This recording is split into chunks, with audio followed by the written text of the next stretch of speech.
গোপন সূত্রে খবর পেয়ে পশ্চিম ত্রিপুরা জেলার প্রশাসন বৃহস্পতিবার সদর মহকুমার আনন্দনগর ৯ নম্বর এলাকায় অভিযান চালিয়ে বিপুল পরিমাণ রেশনের চাল উদ্ধার করেছে।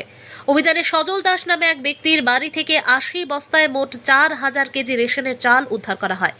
জানা যায়, বৃহস্পতিবার জেলা শাসক ডক্টর বিশাল কুমারের কাছে খবর আসে যে সজল দাসের বাড়িতে অবৈধভাবে বিপুল পরিমাণ রেশনের চাল মজুদ রাখা হয়েছে। বিষয়টি সদর মহকুমা শাসক মানিক লাল দাসকে জানানো হলে তার নির্দেশে ডিসিএম সঞ্জিত দেববর্মা, খাদ্য দপ্তরের আধিকারিক এবং শ্রীনগর থানার পুলিশ যৌথভাবে অভিযান চালায়।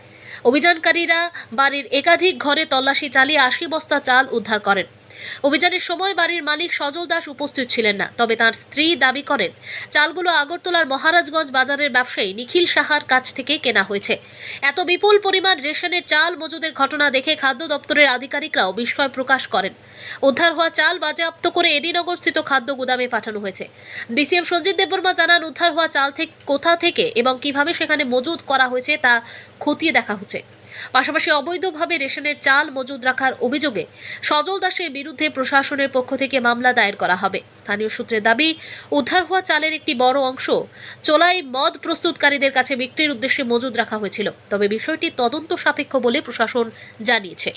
আগরতলা প্রতিনিধির রিপোর্ট, প্রতিদিন ত্রিপুরা।